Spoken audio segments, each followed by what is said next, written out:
Gue tuh nonton lagi itu tuh kayak di situsnya UEFA kan pernah tuh yang pas Piala Dunia kan. Iya. Itu tuh passingnya masih salah. Sekelas- Dasar gitu. iya, Iya sekelas- maksudnya hal-hal kayak gitu tuh terus kayak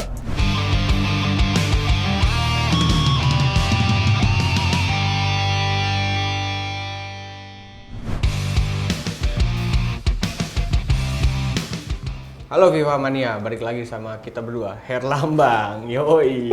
Gua nggak kena nih sekarang, udah nggak kena. Aman. Nggak kena. Sekarang kita bakal ngebahas sesuatu yang beda lagi nih. Beda lagi. Emang selalu berbeda pembahasan nih. Yoi dong. Penuh riset ya kan. So riset. Riset mendalam. Yoi, lebih deep nih. Tapi kita nggak ngebahas soal transfer segala macam sih. Bahasa Bosan sih. Rocky Gerung. Ya, bukan. RKUHP. Aduh. Nah, kita bakal ngebahas soal sepak bola wanita. Oke. Sepak bola wanita. Nah, kemarin tuh gue sempet baca satu artikel di Bild, itu kalau nggak salah dia mengkomparasi antara sepak bola wanita dengan sepak bola pria. Oke. Nah, itu tuh secara garis besar dia ngomong kalau nggak salah sepak bola wanita itu kurang eksistensinya dibandingkan sepak bola laki-laki. Nah, sebelum melangkah ke pertanyaan-pertanyaan lebih dalam, kira-kira lu udah pernah nonton sepak bola wanita belum?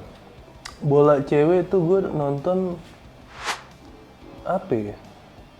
Pernah sih tapi sekilas doang gitu. Nggak yang gue mau nonton timnas Amerika nih misalnya. Nggak ada Tapi kepikiran. nggak ada yang keinginan gue pengen nonton nih. Enggak, sama sekali enggak. Jangankan timnas wanita ya. Maksudnya gue tuh nonton lagi itu tuh kayak di situsnya UEFA kan pernah tuh yang pas Piala Dunia kan. Iya. Itu tuh passingnya masih salah. Sekelas- Dasar gitu. iya, Iya sekelas- maksudnya hal-hal kayak gitu tuh terus kayak penuh dramanya juga kayaknya apa ya? Gue sih lebih better nonton Liga 1 sih daripada bola cewek. Maksudnya ini untuk konteks Piala Dunia cewek ya bahkan ya gitu.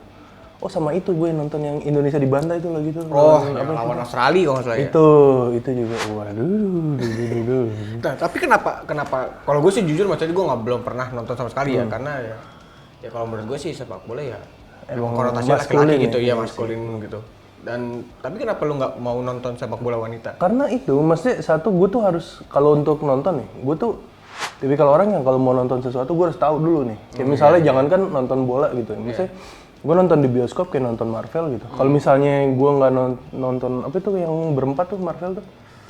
Yang ada Fantastic Groot. Four. Bukan Fantastic Four. Yang ada Grootnya apa namanya? Oh, Guardian of Galaxy itu gue nggak nonton gitu. Wah, tiba-tiba kan dia nongol kan di Avenger kan. Gue tuh ini siapa anjir kayak gitu. Jadinya ada bingung. Gue tuh harus nonton apa yang gue tahu. Kayak misalnya bola cewek gue kurang paham. Yang gue tahu bola cewek tuh satu-satunya yang bagus cuma satu. Cewek cakep-cakep udah. Sisanya gue nggak peduli kan. Mau namanya siapa gue nggak peduli. Iya juga sih. Emang kalau udah berbau-bau soal maksudnya bukan soal apa seksisme. Enggak, emang cakep. Iya, dia kita iya. Gak usah takutnya kan ada yang tersindir kan gitu. Kan cakep. Iya kan. Kalau emang Maksudnya jelek, kayak gitu, dandan. Iya, lu merasa kayak gitu. Pasti kayak gitu tuh netizen nih. Enggak, kalau emang cakep kalau lo jelek dandan. Oh, itu solusi. Enggak. Kalau muhasabah. Nah, itu tuh dia sadar diri. Nah, ini ada statistik yang menarik maksudnya dari Bild, gol per laga sepak bola wanita itu 0,4 lebih banyak dibandingkan laki-laki. Ini untuk di Bundesliga. Banyak. Oh, Bundesliga cewek. Ya, untuk di Bundesliga cewek dan tapi kartu kuning sepak bola wanita itu 1,1 lebih sedikit daripada laki-laki. Oh, berarti dia lebih main terbuka ya? Lebih main terbuka. Ini ya. Secara gameplay maksudnya tuh gitu. Dan nggak kasar ya? Dan nggak kasar. Walaupun beberapa kayak cuplikan sepak bola wanita tuh kayak jambak-jambakan gitu. Itu kayak serem. Ada tuh yang lagi lari rambutnya ditarik kan? Iya. Isi parah kata gue. Ada yang boleh udah di bawah terus tiba-tiba tendang-tendang gitu loh. Wah, jadi gue bilang. Iya. Makanya pas tahu statistik ini kayak serius ini 1,1 wanita 1,1 kartu. Iya, kartu kuning lebih sedikit ya. Mungkin kartu merahnya mungkin lebih banyak. Direct lebih iya, langsung direct gitu. Nah, tahun 1955 ini si DFB atau organisasi sepak bola Jerman itu matiin sepak bola wanita sampai akhirnya tahun 1970 dibuka lagi gitu loh. Terus mungkin kalau misalnya dari lu sendiri nih kira-kira kalau ngomongin soal eksistensi sepak bola wanita, kenapa sih nggak bisa ngejar laki-laki itu? Kalau menurut data yang gue himpun anjir. Serius. Enggak. Ini gue riset. Iya. Beneran. Jadi kenapa sih bola cewek kayak tadi kan transfernya lu udah sempet belum ya? Gue udah visioner gue. Kayak misalnya orang kayak kita nih jarang nonton gitu. Kayak jarang nonton bola cewek mungkin karena satu itu hak siarnya kita nggak tahu dia disiarin di mana. Itu satu. Itu yang paling penting itu dulu ya kan. Terus kedua si apa ya? Fans bola pada umumnya balik lagi ke tadi ke awal lebih concern ke bola cowok. Kenapa? Karena itu tadi orang udah tahu orang yang main siapa-siapa aja. Terus tim bolanya, walaupun tim bola cewek juga kayak Real Madrid, Barcelona kan ada juga gitu. Cuman sekarang siapa yang mau? Misalnya kita nih yang di market Asia aja, nggak usah. Kalau yang di Eropa mungkin ada gitu kan.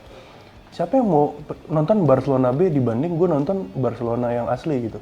Walaupun dengan konteks di jam yang sama, misalnya jam 9 malam lagi prime time, gue pasti lebih milih Barcelona yang bener gitu. Padahal sama-sama yang cowok Barcelona gitu. padahal. Iya, padahal sama-sama Barcelona. Kecuali konteksnya lain kalau lo orang warga Barcelona sekitar, lo ada opsi kan, misalnya Barcelona yang asli lagi jelek nih, kemarin kan lagi jelek. Tim ceweknya kan lagi bagus, pasti orang akan lebih nonton ke Barcelona yang cewek sih gitu. Dan itu juga karena kedekatan. Karena proximity dari ini aja. Iya, ada apa kedekatan secara apa ya? Geografis. Secara geografis juga sih kalau.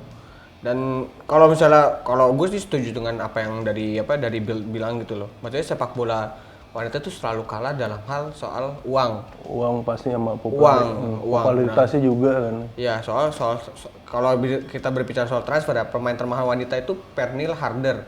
Itu dari Wolfsburg ke Chelsea. Itu paling mahal.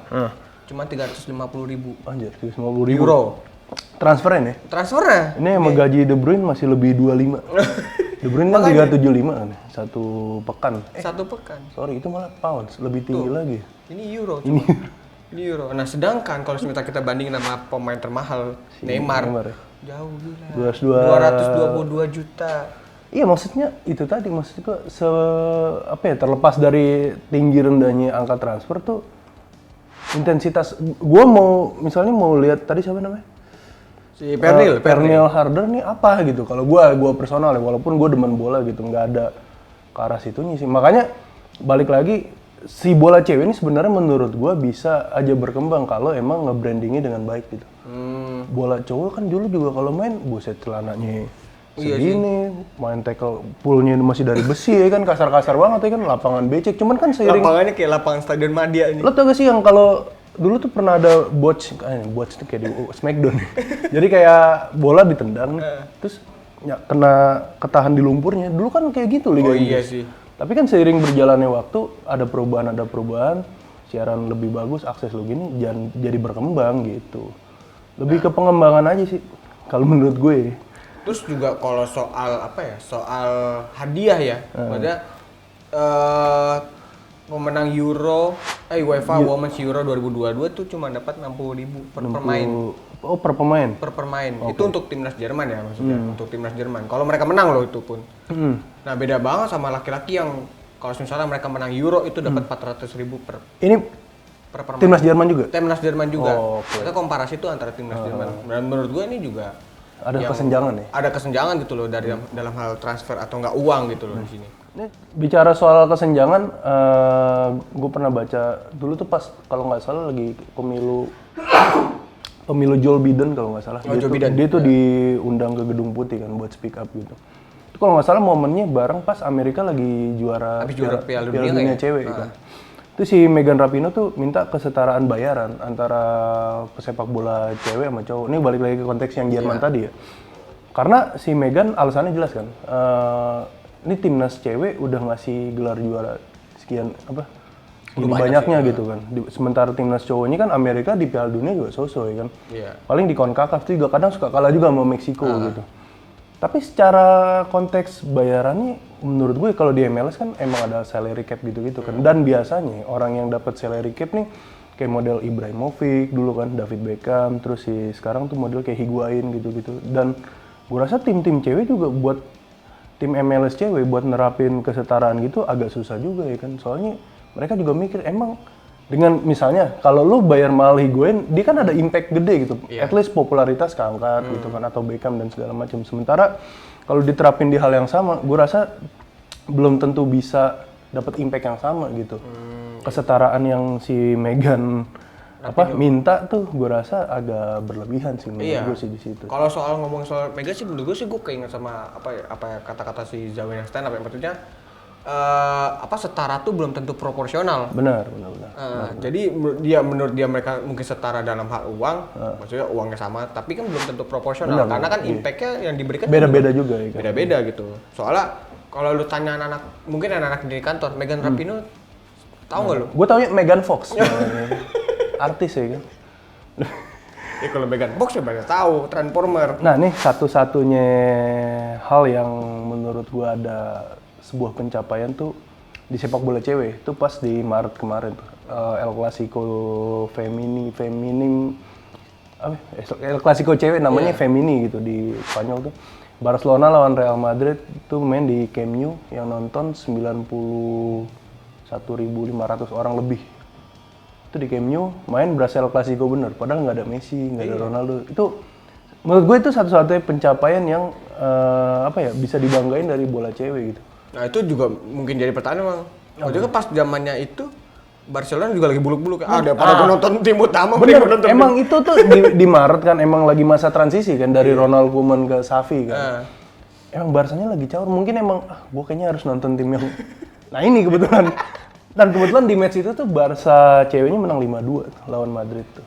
Itu rekor yang melebihi pertandingan cewek manapun sih. Iya. Kalau misalnya terakhir nih, kira-kira menurut lu sepak bola wanita tuh bakal bisa keep up atau nggak setara lah, atau enggak ya setidaknya naik? Tergantung ini, maksudnya apa yang bisa ditawarin lebih gitu dari bola cewek, balik lagi tadi kan. Maksudnya saat lo bisa punya daya tarik yang lebih kayak bola cowok gitu. At least kan ini prototipenya udah ada kan, bola cowok hasilnya kayak gini nih, transfernya kayak gini, klubnya kayak gini. At least ditiru aja dulu model bisnisnya. Walaupun lo sama-sama main bola juga gue rasa kapasitas buat nyampe situnya agak jauh ya, gapnya tuh agak jauh banget. At least lo harus nyamain pola-polanya. Harusnya sih bisa sih kayak gitu. Sama pemberitaan juga kadang kan kurang kan di bola itu cewek. Itu sih yang jadi concern. Maksudnya soal kalau misalnya ngomongin soal transfer, ya Fabrizio Romano jarang kayaknya ngomongin. Ada ngomongin. Iya. Dia ngomongin dirinya sendiri juga enggak. Nggak mungkin kan, here we go Megan Rapinoe kan nggak mungkin kan. Kayaknya sangat sedikit sih maksudnya untuk ngomongin soal transfer pemain perempuan gitu. Iya sih benar. Untuk di sini dan ya emang jarang banget ya pemberitaan soal sepak bola wanita. Apalagi kalau ngomongin soal sepak bola wanita Indonesia. Itu dibicarain pas dibantai gimana sama Australia nggak salah ya. Itu parah sih anjir. Gue nontonnya juga pas udah 7-0 apa berapa gitu. Australia tuh mainnya masih semangat ya kan. Gue bilang, waduh. Gue nggak tega, gue matiin tuh udah. Gue akhirnya lebih dari 7 kalau nggak salah. Kalau nggak salah ya, gue lupa juga itu berapa. Itu aja ya, soal sepak bola perempuan dari kita. Besok kita bahas sepak bola laki-laki antara perempuan ya dibalik. Sama aja, nggak guna berarti dong. Soal hal-hal lain yang mungkin menarik dan bisa ditonton kapan aja sih, harusnya sih. Iya. Kalau emang nggak bisa ya berita reguler aja, karena bahas transfer tuh bosen kadang-kadang. Itu aja ya untuk episode kali ini. Kita Herlambang pamit. Jangan lupa untuk follow Instagram FIFA Goal, baca websitenya di fifagol.com. Sama jangan lupa beli ini nih yang jalan nih. Iya. Ntar ada running text sama editor yang di belakang. Sama lo inget nih mana kamera nih. MU menang 4-0 cuma pramusim. Udah lo catat tuh. Bukan laga bener. Ya, sampai jumpa.